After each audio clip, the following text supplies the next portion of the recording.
Alright, what's going on everyone? Today we're going to take a look at another World Championship winning deck in Magic the Gathering's history, and this time it is Rack Control, the deck that won the World Championship in 1995. Standard at the time was composed of 4th edition, Fallen Empires, Ice Age, and Chronicles. The tournament would take place in the Red Lion Inn, an airport hotel in Seattle, Washington, and the deck would be piloted by Alexander Blumke. So Rack Control is built around the Rack, a 1-mana artifact that will deal X damage to the opponent at the beginning of their upkeep, where X is 3 minus the number of cards in their hand. So the idea is you want to get the opponent down to 0 cards, so this deals damage to them every single turn, and that's 3 damage per Rack in play. If you have 2 of them, you're dealing 6 per turn. So the deck achieved this by playing things like Hymn to Turok, Mind Twist, and Disrupting Scepter. Hymn forces the opponent to discard 2 cards at random. Do note that's at random, they don't get to choose, which is pretty crazy for 2 mana. Mind Twist makes the opponent discard X at random, and the Scepter is a repeatable way to force discard every turn. It also played an incredibly terrifying combo in the early days of Magic, which is Hypnotic Spectre and Dark Ritual. The Scepter is a 3-mana, 2/2 flyer that forces the opponent to discard at random every time it deals combat damage to them, and Dark Ritual is 1 mana, adds 3 mana, allowing you to cast the Spectre on turn 1. Needless to say, a turn 1 2/2 flyer that forces you to discard every single turn is pretty devastating. The deck then played Dance of the Dead and Sengir Vampire as additional finishers. Dance of the Dead is very complicated, but basically it reanimates a creature from the graveyard, which is useful when you're forcing your opponent to discard all their cards. And the Vampire is just a giant beater in the air, a 4/4 flyer that will get +1/+1 counters when it kills a creature in combat. And the rest of the deck is all about controlling the board. We have Swords to Plowshares, Terror, and Dark Banishing, all of which are creature removal spells. The Sword gives the opponent some life, but it exiles for just 1 mana. Terror destroys a non-black, non-artifact creature, and Dark Banishing is 1 mana more, but it can destroy artifacts, unlike Terror. It could also control creatures with Royal Assassin, Icy Manipulator, and Pestilence. The Assassin can simply tap to destroy a tapped creature, so it can kill something every turn. The Artifact can tap down a creature, as well as an artifact or a land, and Pestilence functions as a continuous board wipe. It deals 1 damage to all creatures for each 1 mana you spend, and it sticks around as an enchantment so long as you don't kill every creature on the board. The final 2 control spells are Disenchant and Power Sink. Artifacts and enchantments were so common in the early days of Magic that Disenchant was playable in the main board,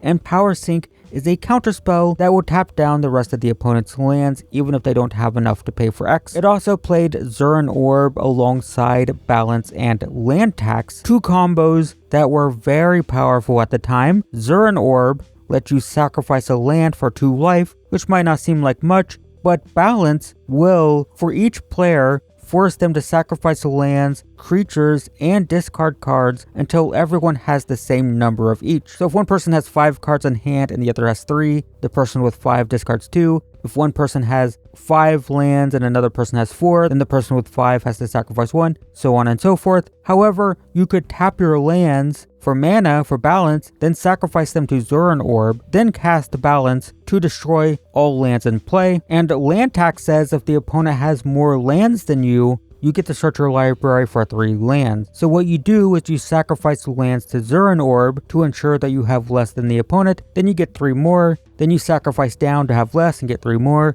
and you just gain tons of life. It's pretty brutal against aggro decks, and also just good in general because it'll thin out your deck so you don't draw extra lands in the late game. The deck also played a single copy of Spirit Link, which at first glance, you might think that this just gives a creature lifelink, right? But not quite. The wording on the enchantment is when the enchanted creature deals damage, you gain that much life. And because of this phrasing, you can put it on your opponent's creature, it'll deal damage to you, and then your aura on their creature will regain you that life, which effectively neutralizes a creature. It's not perfect, but it's versatile. In terms of mana, the deck has access to Adakar Waste and Underground River, which are dual lands that deal a damage when you tap them for a color. Strip Mine and Mishra's Factory were utility lands. The mine can be sacrificed to blow up another land, and the factory animates into a 2/2 creature. It also had Bottomless Vault, which can be tapped to add storage counters. Technically, it remains tapped to add storage counters, and then you can remove those all at once for a bunch of mana, which is useful for things like